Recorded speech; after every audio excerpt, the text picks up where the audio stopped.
a ver, el mejor consejo que les puedo dar, no tengan miedo. Si en semiología les dicen quién quiere hacer esto, ustedes les pidan así no sepan hacer. Obviamente el docente en cuestión los va a guiar. Y si la cagan, ni modo, porque es lo importante cuando eres estudiante, ¿ya? Eso alguien me dijo, ya ni me acuerdo quién me habrá dicho.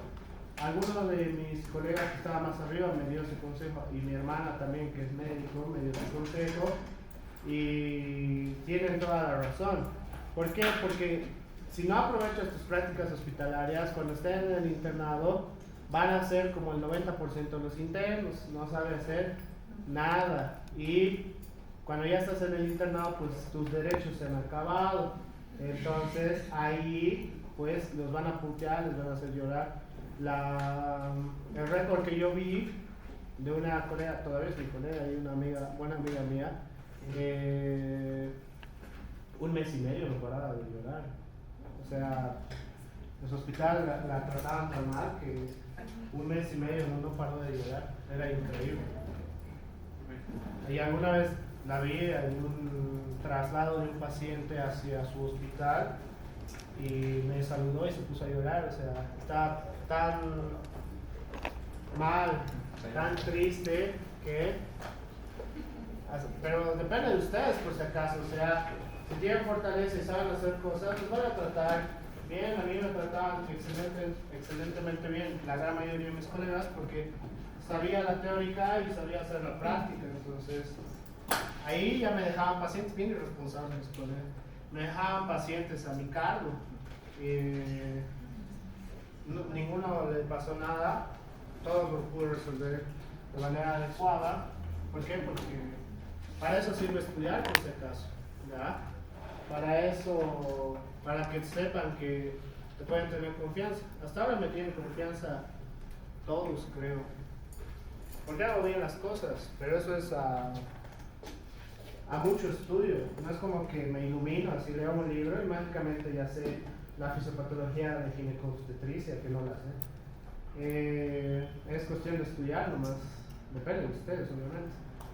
Anímense, métanse, hagan, como mi padre diría, métete al agua, y si te ahogas, pues clarito será, alguien te va a ayudar.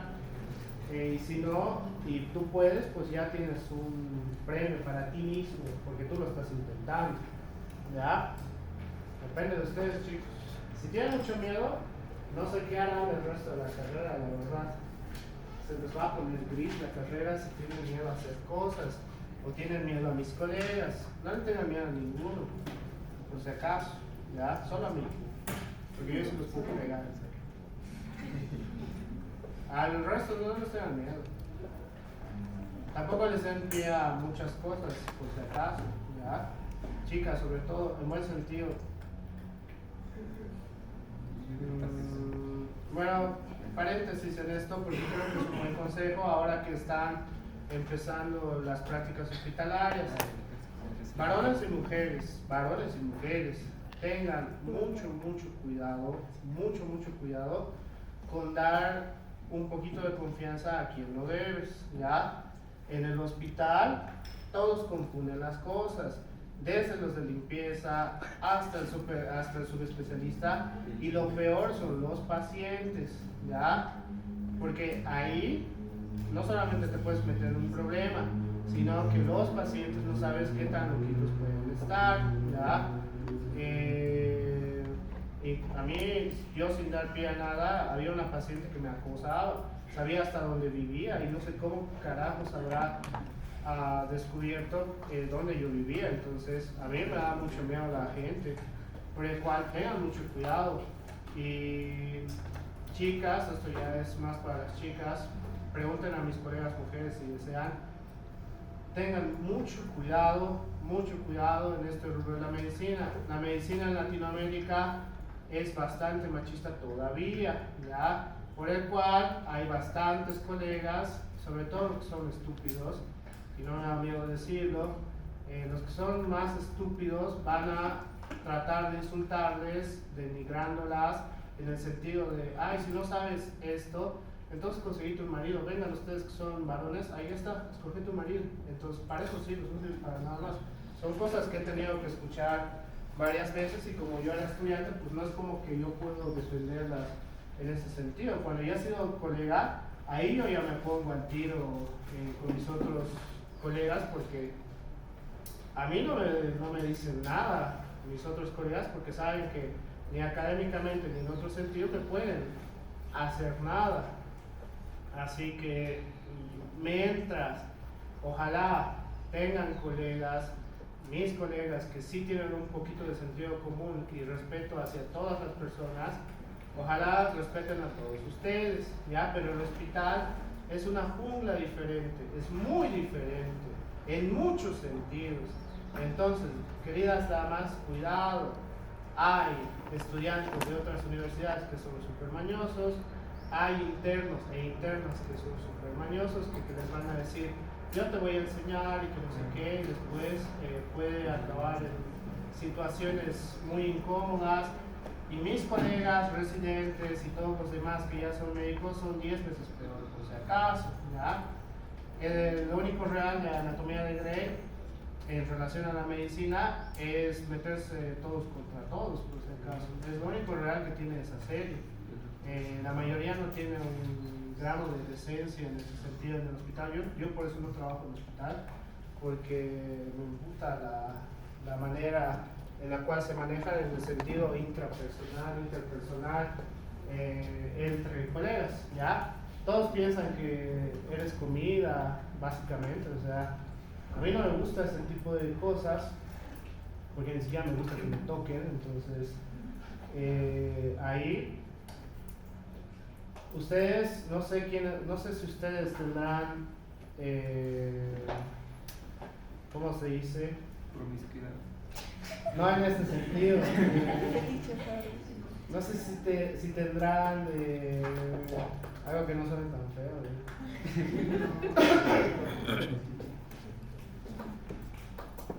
Se me ha ido la palabra. Pase libre.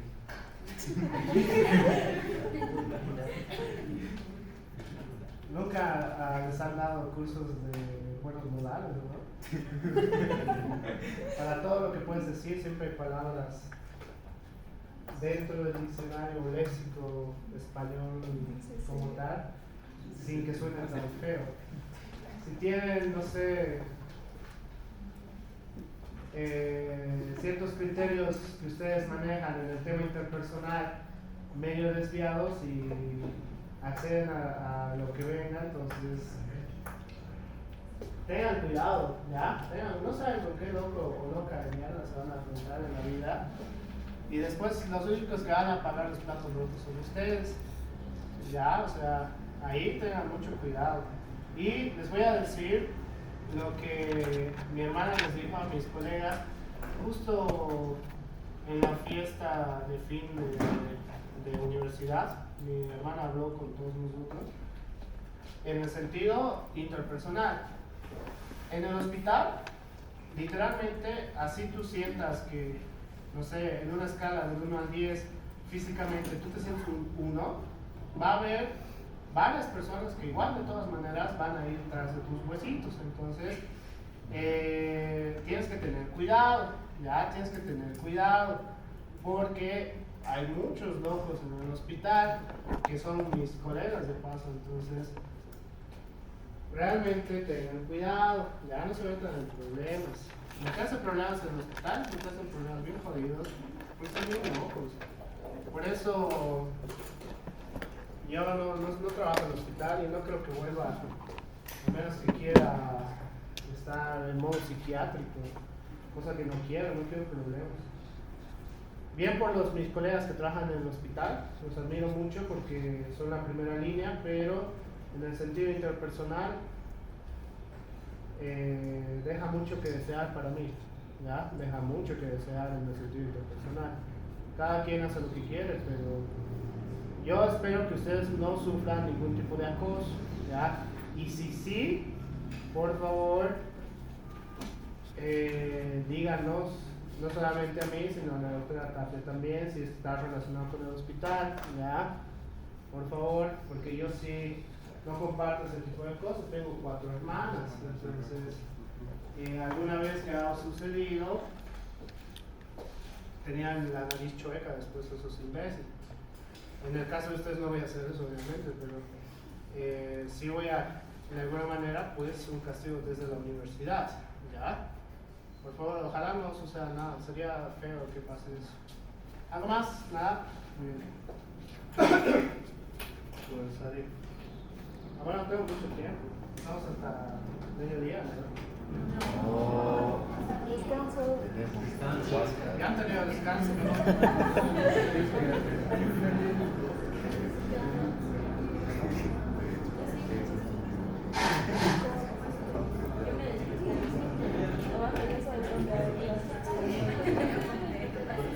¿Qué más descanso? Ya.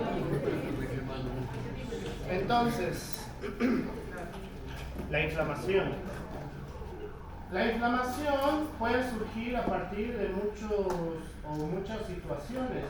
El más común, porque eso sí dice el libro, el más común para la parte inflamatoria van a ser agentes causales, ya, microorganismos, en este caso pueden estar bacterias, parásitos, hongos, virus, y también menciona, ¿qué se llaman estos? Solamente le da a los venados. Uy, se me ha ido el nombre. Les da a los venados y les da como se vuelven zombies. La familia me refiero, no la bacteria. Se me ha ido el nombre. Creo que lo tengo más adelante de todas maneras. Entonces, los agentes causales sí van a darnos un proceso inflamatorio mucho más habitual en comparación a las agresiones físicas y al material inorgánico. Agresiones físicas, ¿en qué sentido? Pues toda la parte de lesiones físicas, quemaduras, golpes, cortes, quemaduras líquidas, o sea, cualquier cosa que ustedes se hacen en el año, porque no sé por qué mis estudiantes son bastante torpes, todo eso va a crear un proceso inflamatorio. Pero ¿cuál es la diferencia entre estos dos? Los procesos inflamatorios van a ser diferentes. ¿En qué sentido? A través de los agentes causales, el proceso inflamatorio es mucho más agresivo. De los agentes causales, dependiendo la característica del agente causal, va a ser un cambio bastante agresivo hasta que finalmente nos va a llevar, puede ser a un proceso inflamatorio crónico o, en el peor de los casos, a un síndrome de respuesta inflamatoria sistémica, ¿ya? Y material inorgánico, ¿a qué creen que se refiere con material inorgánico? ¿Qué? ¿Alergenos? Alergenos, no exactamente, pero no está mal. Ya, pero ¿en qué sentido?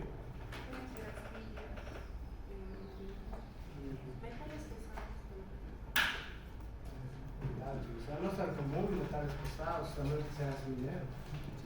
Pero cualquier material inorgánico que esté en contacto con nuestro organismo a través de toda la parte proinflamatoria va a tratar de combatirlo. ¿Cuál es el problema de los materiales inorgánicos?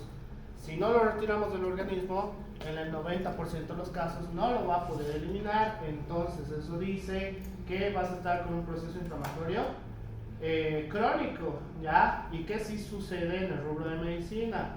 ¿Cuándo creen que se vuelve un proceso crónico? Muy habitual en cirugía.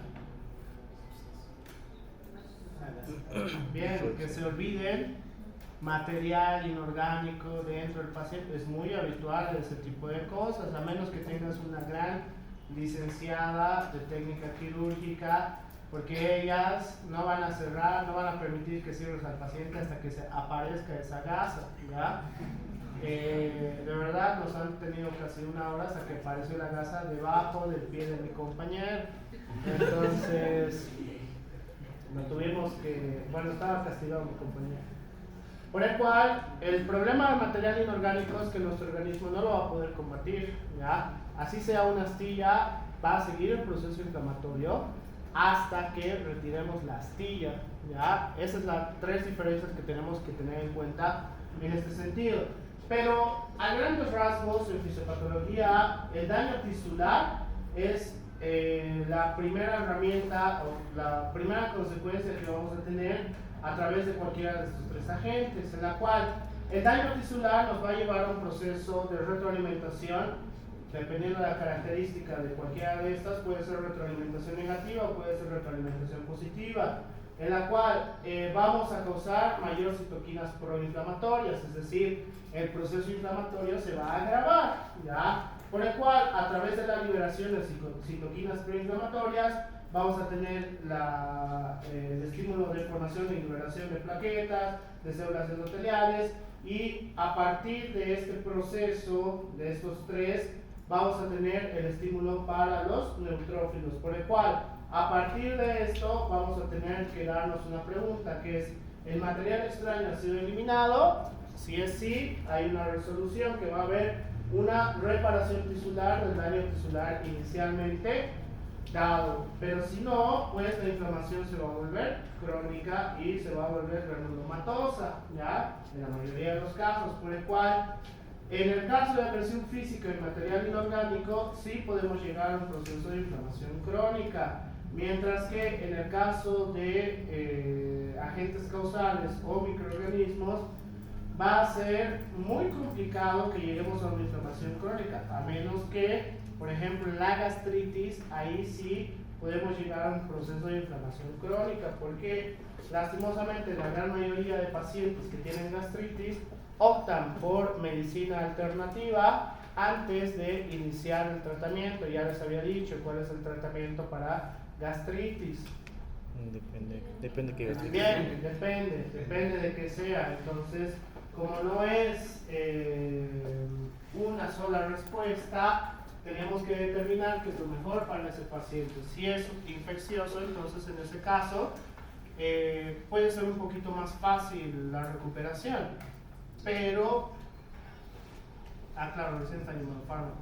En la mayoría de los casos de los fármacos, salvo algunos, la acción del fármaco normalmente, sobre todo los que son por vía oral, se va a ver aproximadamente entre 24 a 48 horas recién. Por el cual, si yo te digo tomar amoxicilina porque estás con faringoamigdalitis puntácea,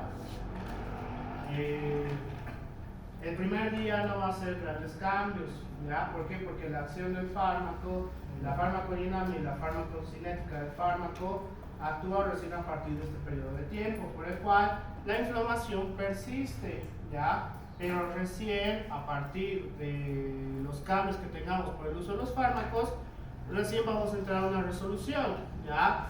Por ese motivo, igual, el primer día vamos a tener todavía un estímulo proinflamatorio. Por eso en la mayoría de agentes causales, ¿con qué normalmente lo asocian el antibiótico? Con antiinflamatorios, ¿ya? ¿Qué toman para su resfrío? Si me dicen antibióticos, les voy a lanzar alguno de mis...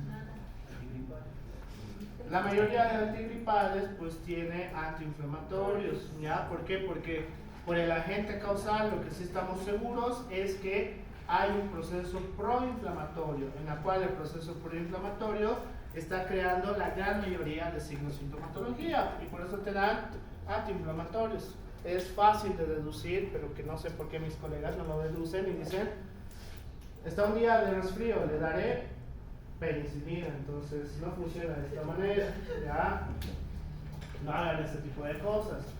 Por el cual, esta debe ser una de las explicaciones más importantes que tengo. No está muy abajo eso. Bueno, el premio Nobel de Medicina del año pasado, ¿sobre qué era? No se les he preguntado, ¿sobre qué era? Células T. Ya, células T helpers, ya. Entonces, vamos a tener a partir de la célula T citotóxica, bueno, vamos a tener dos procesos, ya. El más importante, que es este, que va a comenzar a través de la célula T citotóxica, que vamos a tener los receptores de las células T en este espacio y complejo histocompatibilidad de clase 1 con péptido viral, en la cual vamos a tratar de destruir asociado con la parte viral, ¿ya? Pero ¿qué es lo que puede ocurrir? A través de un proceso proinflamatorio y toda la liberación del sistema inmune, vamos a tener la liberación de interferón alfa e interferón beta, en la cual cuando es insuficiente este proceso podemos estar frente a, perdón, no insuficiente, cuando destruimos la parte viral, posteriormente podemos hacer una resistencia viral, ¿ya? En la cual, por ese motivo, en teoría, pero ustedes me demuestran lo contrario, aunque en fisiopatología dice otra cosa, en teoría, si te resfrías de algo viral, digamos esta semana que veo bastantes personas, incluyéndome, que estaban resfriados por tema viral, dentro de las próximas 2 semanas mínimo ya no deberían volver a enfermarse, ¿ya? A menos que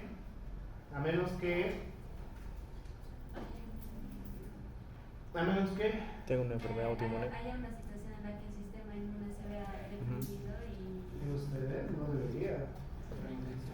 A menos que se convierta en bacteriano, ¿ya? ¿Por qué? Porque has estado en contacto con alguna persona que no tiene una infección viral, sino tiene una infección bacteriana, entonces ahí esto pues ha funcionado, pero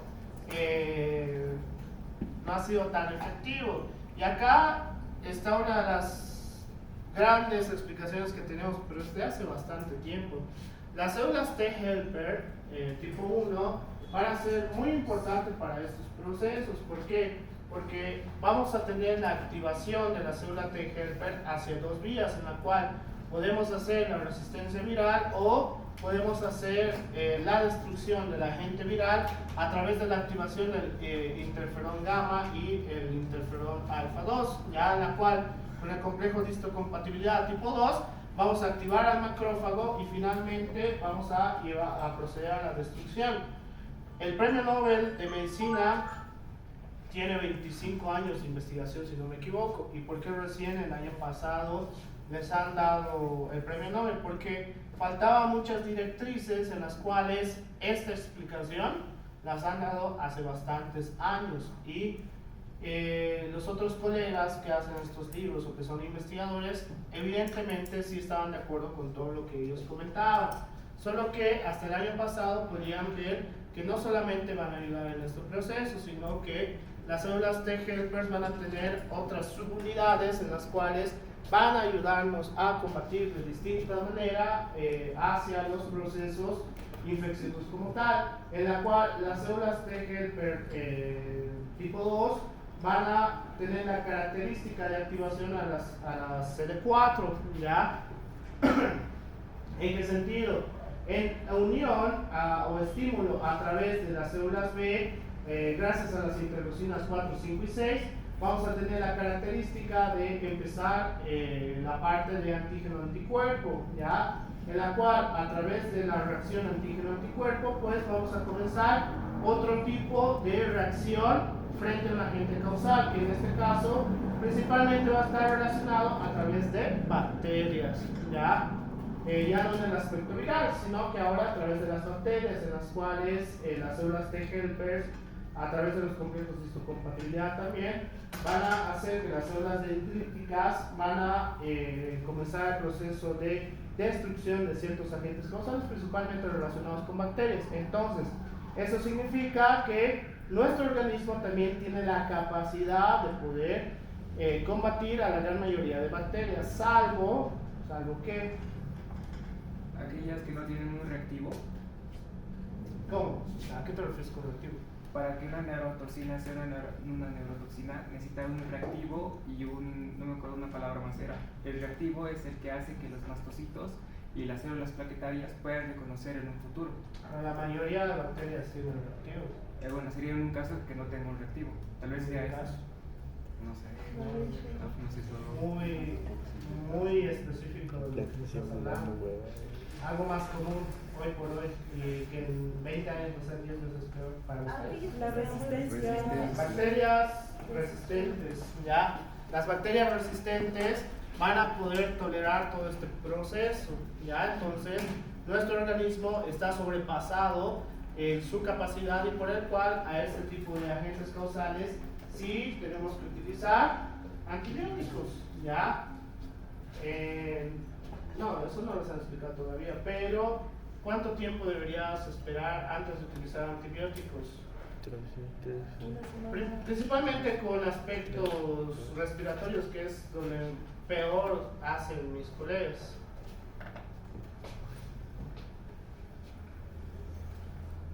Hola. 2 semanas. Ya, según la mayoría de la fisiopatología, refiere que a los 7 días tenemos que hacer una reevaluación, ¿ya? ¿Por qué? Porque a partir del día 3, nuestro organismo empieza con toda la activación del sistema inmune innato y adaptativo, por el cual, a partir del día 3 al día 5, la psicosintomatología va a empeorar, sí, pero porque el proceso inflamatorio se excede, ¿ya? ¿Para qué? Para justamente pues, combatir al agente causal. Pero el problema es que a partir del día 6 o del día 7 ya deberías tener una mejora sintomatológica. Si no tienes una mejora sintomatológica, hay que reevaluar al paciente. No les estoy diciendo que inmediatamente tienen que darles antibióticos, sino que cuando tú revisas, lo mejor que pueden hacer para los pacientes es revisar la faringe, ¿ya? Revisar la faringe. Si solamente está roja, entonces es algo viral, ¿ya? Si a los 5 días, o puede ser que en este carnaval te has metido con alguien que no tenías que meterte y ahora tienes faringoamigdalitis purtácea, dicho de otra manera, a las amígdalas vas a tener puntos blanquecinos. Cuando tienes puntos blanquecinos es netamente bacteriano, que en teoría el organismo puede combatirlo. Pero hoy por hoy la gran mayoría de faringoamitis purtácea sí tienen cierto tipo de resistencia, ¿ya? Por el cual en estos casos sí podría recomendarse el uso de antibióticos. Es muy diferente en cada paciente, ¿ya? Y por el cual hay que saber cuándo y dónde, por si acaso. ¿Alguna pregunta? Por favor, utilicen bien los antibióticos. Me hacen putear mis colegas, o sea, espero que ustedes no me hagan renegar dando antibióticos a diestra y siniestra, ¿ya? Entonces, eso es más para que lo memoricen, ¿ya? Vamos a tener diferentes receptores y diferentes contrarreceptores, hablando de las células T y las células T helper, por el cual todo esto va a ser importante. ¿Por qué? Porque a partir de esto podemos tener alteraciones muy raras, genéticas muy raras, en las cuales no funcionen las células T, no funcionen la CD4, no funcionen la CD8, ¿no?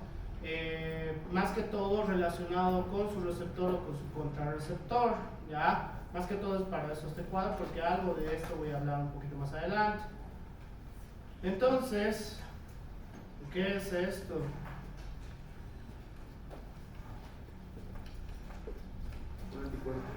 Bien, los anticuerpos, o bueno, las inmunoglobulinas van a ser muy importantes. ¿En qué sentido? La generación de inmunoglobulinas es otra herramienta de nuestro sistema inmune para combatir ciertas situaciones. GAMDE, que es como me han enseñado a recordar qué inmunoglobulinas tenemos, GAMDE, no se olviden, por favor, para recordar, porque después le agregan inmunoglobulinas que no existen, inmunoglobulina N y no sé qué cosas inventaban mis colegas míos, queridos colegas, por el cual hay que recordar cuál es la función específica de cada uno. La inmunoglobulina G, que va a estar en su función neutralizar toxinas y activa la vía del complemento. La inmunoglobulina A, que va a ser un antimicrobiano. La inmunoglobulina M, que es el primero en producirse en la respuesta inmunitaria. La inmunoglobulina D, que va a estar relacionado con los receptores de antígenos en la superficie celular. Y la inmunoglobulina E, que principalmente va a estar en procesos alérgicos y en procesos parasitarios, ¿ya? Por el cual, un uso médico que yo creo que no es tan necesario, pero algunos colegas de medicina interna si lo utilizan, piden inmunoglobulina M. ¿Por qué? Como dice ahí, es el primero en producirse la respuesta inmunitaria. Ya, pero ¿para qué te sirve? Para ver el estadio. Bien, Para ver el estadio, si la inmunoglobulina M está muy por encima de su concentración normal, pues estamos frente a un proceso agudo, ¿ya? Cuando vemos que la inmunoglobulina M está disminuyendo, pero el paciente todavía afronta con un proceso proinflamatorio, eso significaría que estamos frente a un proceso crónico, ¿ya? Yo no lo recomiendo. ¿En qué sentido? Laboratorialmente es más costoso pedir inmunoglobulinas, ¿ya? Por el cual, a través de pedir solamente laboratorios proinflamatorios o un hemograma y para de contar, pues basta y sobra. Pero bueno, hay queridos colegas que no sé qué tienen en la cabeza. Entonces, fisiopatológicamente hablando, el proceso proinflamatorio puede causar distintas alteraciones a nivel celular, ¿ya? Entre más intenso sea el proceso inflamatorio, más daño podemos causar a nivel celular. Una de las primeras que refiere el libro es la disminución del ATP, en dos sentidos: la disminución de la generación de ATP y la disminución de la concentración de ATP, en la cual cualquiera de estos dos efectos dentro de la fisiología celular puede causar múltiples efectos distales, ¿ya? Es decir, dependiendo de la característica, si tengo una disminución del ATP a grandes rasgos, ¿qué creen que es lo que ocurriría? Disminución de las concentraciones de ATP, no el almacenamiento. Es fácil, es lo que les ocurre a ustedes cuando se enferman. Bien. Fatiga, astenia, dinamia, ¿ya? En ese caso hay una disminución de las cantidades de ATP, por el cual, celularmente hablando, ya no, la función no es tan efectiva como lo es cuando tienes niveles adecuados de ATP. Por eso, cuando la gran mayoría de ustedes se siente enfermo, posteriormente la inflamación va cediendo, que es lo primero que tienen, apetito, ¿ya? ¿Para qué? Para reponer todo este aspecto. Asociado al ATP también va a estar las lesiones mitocondriales, ¿ya? En la cual la extravasación de proteínas proapoptóticas va a estar relacionado con la lesión mitocondrial, ¿ya? La entrada del calcio, que esto es un proceso inflamatorio un poquito ya más severo. La entrada del calcio va a aumentar la permeabilidad de las mitocondrias y la activación de las enzimas celulares. Que la entrada del calcio también va a estar relacionada con la generación de Eros, ya, en la cual el aumento de la generación de Eros va a causar lesiones en los lípidos, en las proteínas y el ADN. Cuando ya estamos hablando de la generación de Eros, normalmente estamos hablando de un proceso inflamatorio muy agresivo, en la cual empieza a causar daños a nivel celular, y los daños a nivel celular va a llevarnos a procesos de adaptación celular y o hacia la muerte celular, sea programada o no programada. La lesión de la membrana, una pérdida de los componentes celulares, una digestión enzimática de los componentes celulares y el mal plegamiento de las proteínas, que esto ya es un poquito más severo. La activación de las proteínas proapoptóticas, ¿ya? Dime. ¿En qué caso se daría ese? ¿La última? SIDS, shock, ya procesos inflamatorios muy severos, pacientes que tengan enfermedades inflamatorias crónicas también puede ocurrir si no es bien tratado la patología crónica. ¿No subieron mis diapositivas? No. Bueno, háganme recuerdo. Entonces, no me acuerdo si les he dicho a ustedes. ¿Qué? Un descanso. No. ¿Han estado una hora si solamente escuchándome? ¿Cómo que no? Solo les estaba hablando. Estamos haciendo autolisilis.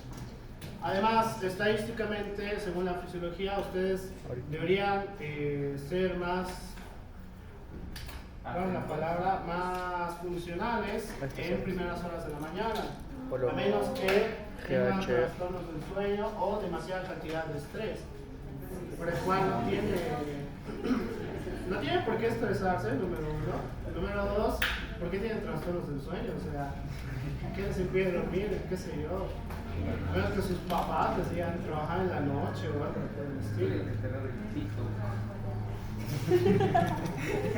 Eso ya es problema suyo. Siga.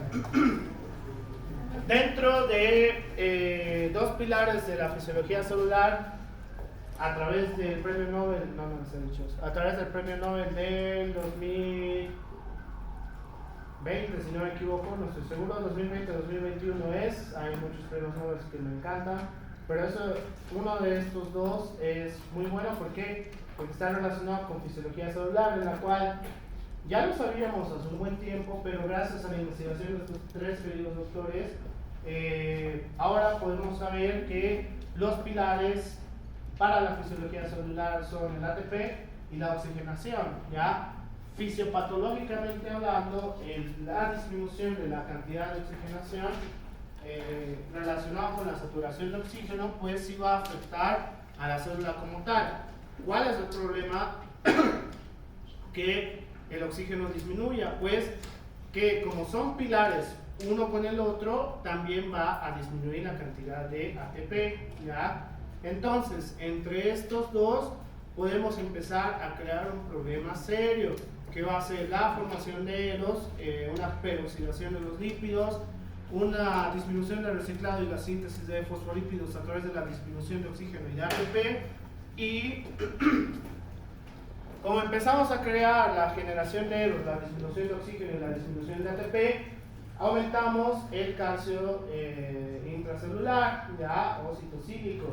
Entonces, a través de estos tres procesos en los cuales estamos hablando del proceso inflamatorio crónico o severo, vamos a tener la activación de las fosfolipasas, vamos a tener la activación de las proteasas, una degradación de los fosfolípidos y finalmente vamos a crear una lesión de la membrana a través de todos estos procesos.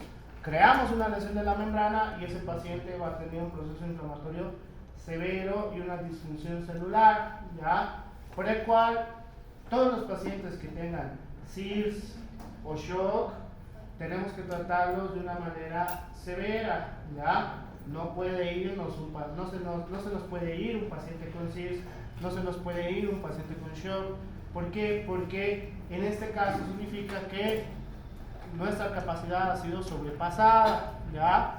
Porque acá fisiopatológicamente ya te explica.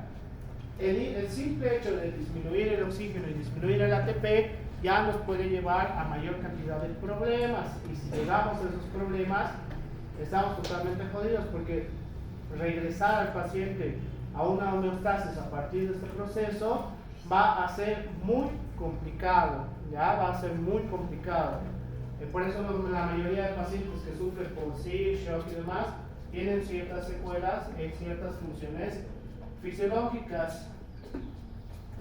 Sí. Ahí está, lo que me olvidaba. Los diferentes tipos de agentes de lesión los vamos a dividir en tres: químicos, físicos, biológicos. Y el que me olvidaba son los priones, ¿ya? Los priones, si bien en teoría solamente hay unos priones que sí están demostrados que infectan a los humanos, pero a partir de eso, pues en teoría pueden infectar los priones en diferentes características. ¿Cuáles son los priones históricamente que han infectado a los humanos? Solo es uno. Bien, la enfermedad de las vacas locas, ¿ya? La enfermedad de las vacas locas es a través de priones, en la cual la alimentación de estas vacas infectadas nos llevaba a una alteración inflamatoria severa y por eso han fallecido. Históricamente en la medicina, la enfermedad de las vacas locas hizo estragos en la humanidad, ¿ya? Bueno, estragos también en la parte del ganado vacuno. Entonces, por ese motivo tenemos que saber dividir en estos tres. Pero ¿por qué es importante dividirlos? Si todos nos van a causar lesión. ¿Qué les he dicho hace un momento o al inicio? Dependiendo de la intensidad. Bien, lo tenemos que dividir. ¿Por qué? Porque el uso de fármacos que nos lleva a un proceso proinflamatorio, ¿qué deberíamos hacer? Bien, quitar el fármaco o reemplazarlo por otro fármaco. En el proceso de acidosis-alcalosis, pues tenemos que revertir el proceso acidótico o el proceso de alcalosis. El consumo de alcohol entra dentro de estos, por si acaso. Entonces, Yo ya les he dicho un montón de veces que el consumo de alcohol frecuentemente pues va a llevar a un proceso inflamatorio. El proceso inflamatorio lo lleva a un proceso oxidante. Por eso aquellas personas que consumen alcohol frecuentemente se ven mucho mayor en comparación a sus otros compañeritos que no consumen alcohol. ¿Ya? El monóxido de carbono también es una de estas, los hormonitos y las partes hormonales, que esto sí es algo nuevo en la parte de Harrison, que habla más en profundidad los aspectos hormonales en la parte proinflamatoria, sobre todo con el descontrol, sea hacia arriba o sea hacia abajo. Los físicos es mucho más sencillo saberlo, fuerzas mecánicas, temperatura, radiación, todos los tipos de radiación. Aquí hay un pero, ¿ya? ¿Por qué dice microondas? Cuando explota.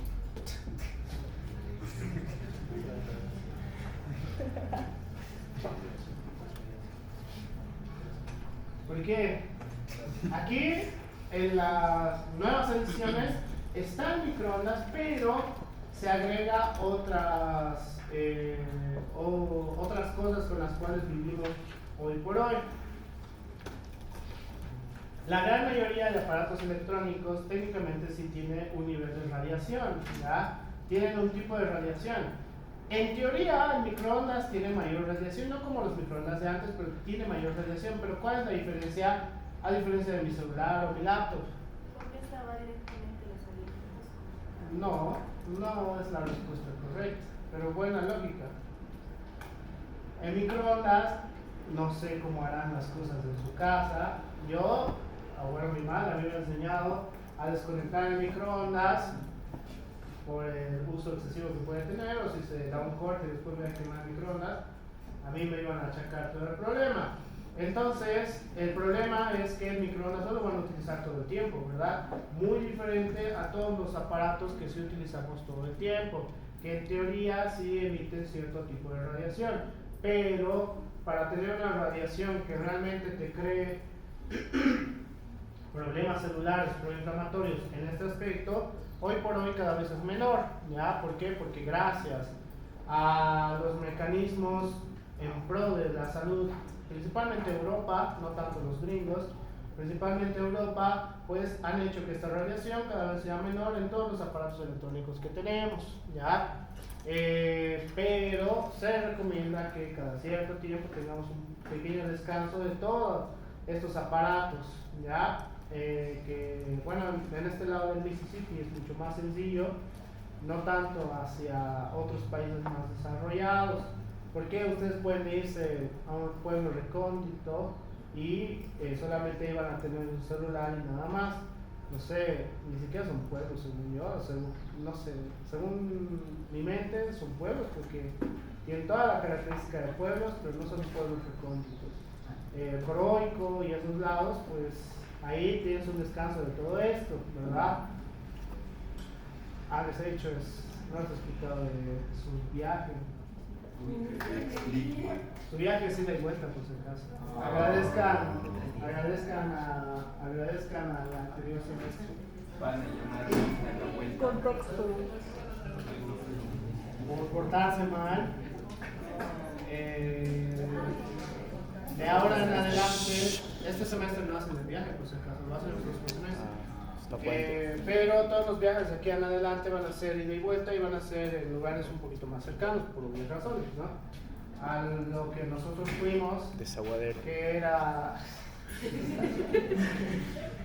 ¿Qué se llamaba este pueblo olvidado por Dios? Sencat. Río Grande, algo así era. Entonces, este lugar, pues el problema era, uno, la distancia, dos, el camino literalmente nos podía haber traicionado y hubiéramos vuelto menos, y no estoy exagerando. Por el cual, debido a todas estas características más que los estudiantes pues no entienden qué es portarse bien, al parecer hay cierto grupo de personas que no entienden qué es portarse bien, así los de dirección de carrera dice que ahora los viajes van a ser ida y vuelta.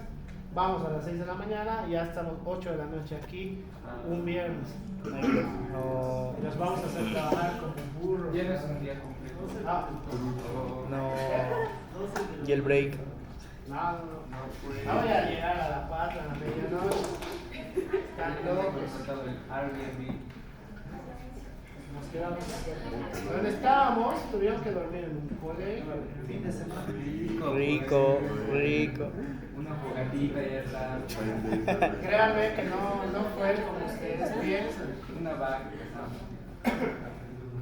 Entonces, dentro de las características de agentes lesivos físicos, sí entran toda esta emisión de radiación.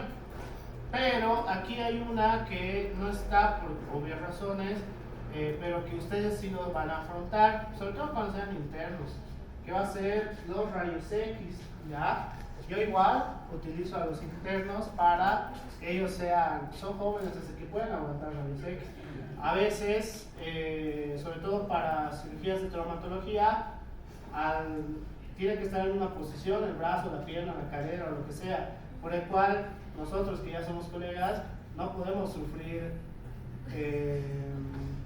no podemos estar con ese factor de riesgo, todos vamos a estar cubiertos y atrás del acto quirúrgico, pero ustedes van a estar agarrando ahí mientras los van a irradiar, ¿ya? Así que en teoría sí les va a suceder algo que no está ahí, pero no es nada grave, creo. Creo. No les van a irradiar tanto, creo. Eso no cubre la casa. Dentro de los biológicos, hipoxia, ¿cómo pueden tener hipoxia? Ustedes no. Ahorcándonos. Está como. ¿Cómo puedes ahogarte para producir tu hipoxia? No, y otro me ahoga. ¿Por qué quieres que alguien te ahorque? Ay, ¿cuándo no? ¿Cuándo no el plata? ¿Por qué quieres que alguien te ahorque? Ay, este huevo. Bueno, para gustos colores, hipoxia. Su fetiche. ¿Cómo pueden sufrir hipoxia? Hay una en la cual ciertos de ustedes, solo se me fueron 2 personas, creo. Aquí. Sí, pudo haber sufrido un proceso de hipoxia. Por el Los ambiente. asmáticos. Ambiente. Cuando- Ambiente. ¿Cuántos de ustedes son asmáticos? No, todos son asmáticos. Ambiente. Atragantamiento tal vez. ¿Cuántos de ustedes se han atragantado el año pasado? Ambiente, por el ambiente. Por el ambiente, ¿no? Por el ambiente. ¿En qué sentido? Que no tengamos oxígeno, o sea, que no tengamos ventanas, o sea, para No tan común.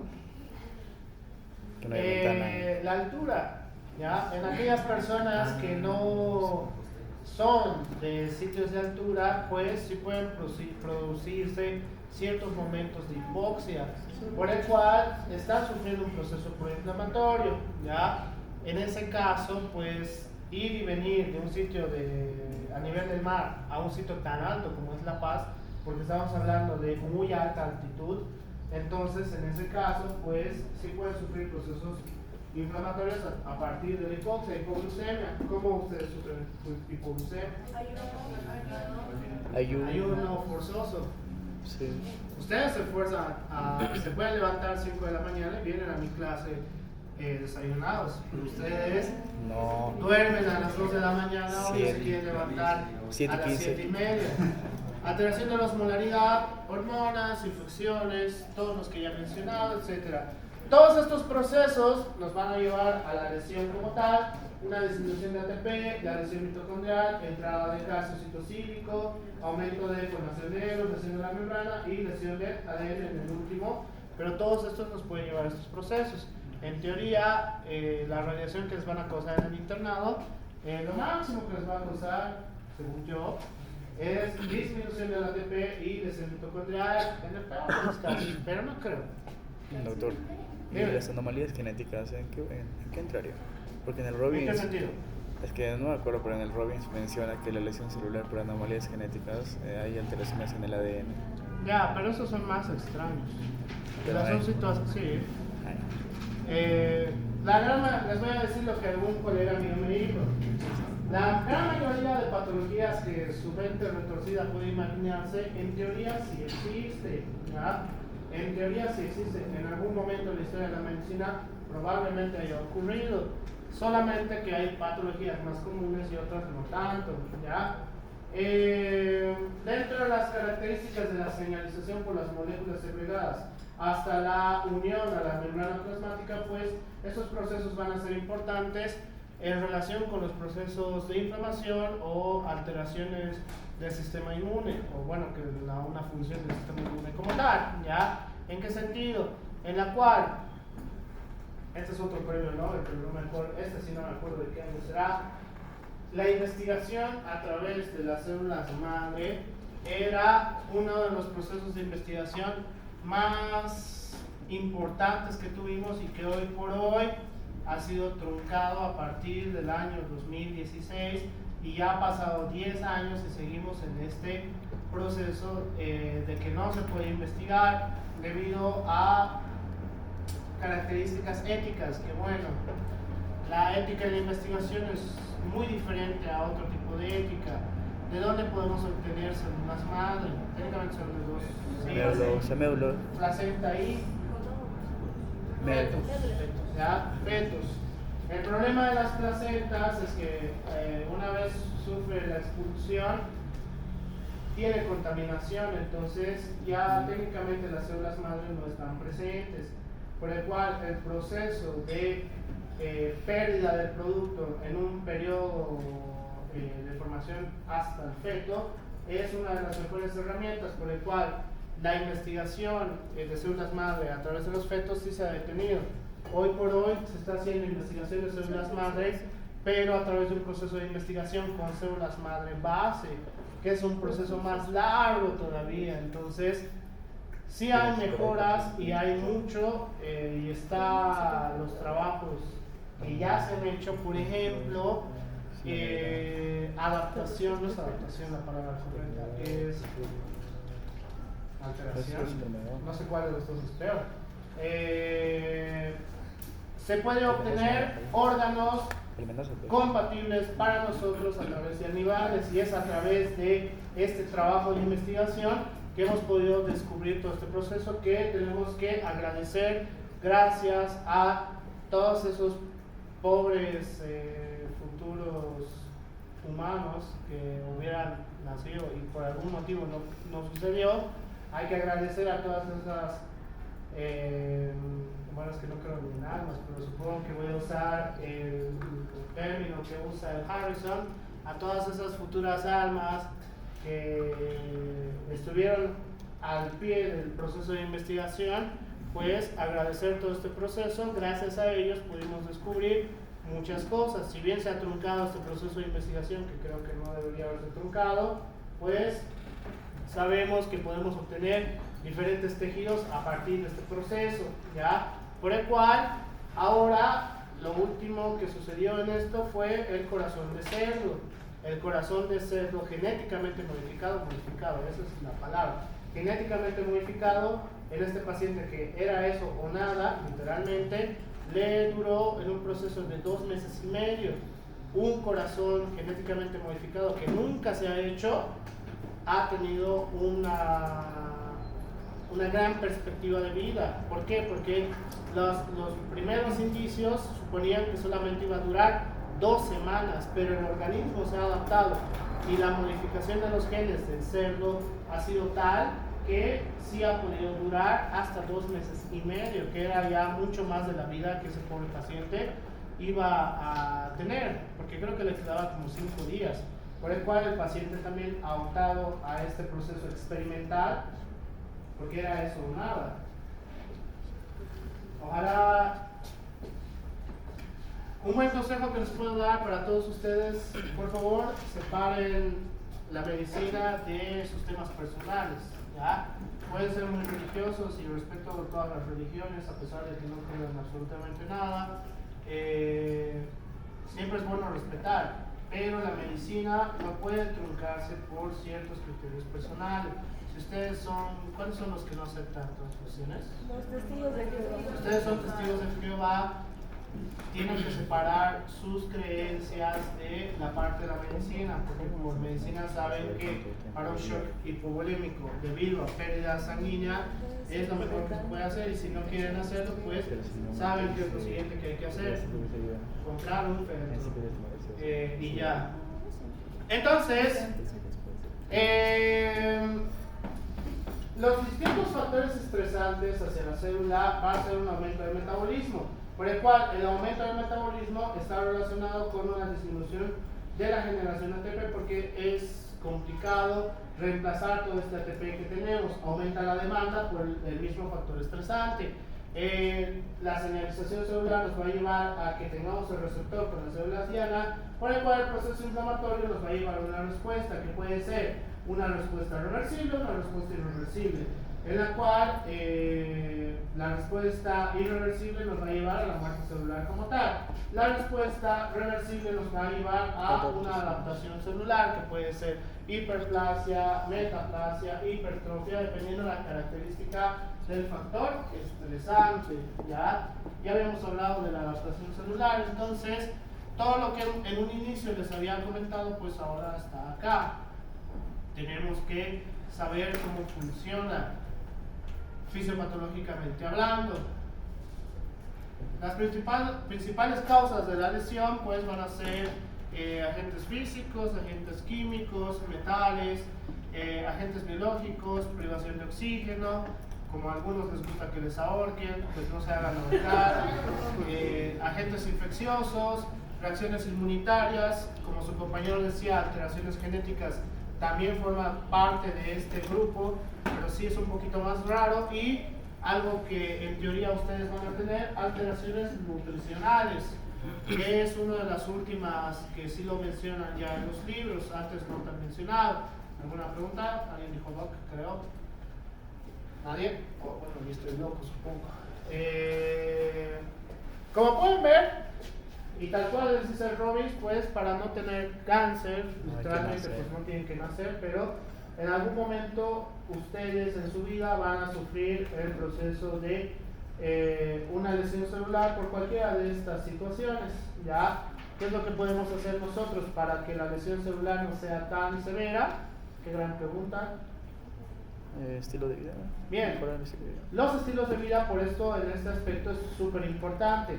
Si tienes un mal estilo de vida, te encanta la bebida, te encanta el tabaco, te encanta desvelarte, tu estado nutricional es pésimo, no duermes, estás estresado todo el tiempo porque verme te estresa, y estás con un proceso de deshidratación constante, cuando suceda cualquiera de estos tipos de agentes de lesión, va a ser mucho peor. ¿Ya? Por ese motivo, un estilo de vida adecuado sí va a reducir el impacto que tengas. Por eso hay pacientes que, no sé, sufren una infección severa y de la nada tienen lesión renal irreversible, diabetes mellitus tipo 2, hipertensión arterial, etcétera, etcétera. ¿Ya? Porque sus estilos de vida pues, no son los adecuados. Lástima por esos queridos pacientes. Ya empiezan las patologías. Me duele mi garganta. Descanso. Break. No. Cuando mueran van a descansar. ¿Qué tanto quieren? ¿Por qué no me dejan en paz? ¿Cómo se hace terapia del doctor? Yo voy a sacar su libro Robbins. Está todo en el libro Robbins. Sí, Robbins. Sí, Viva Robbins. Tienen 10 minutos.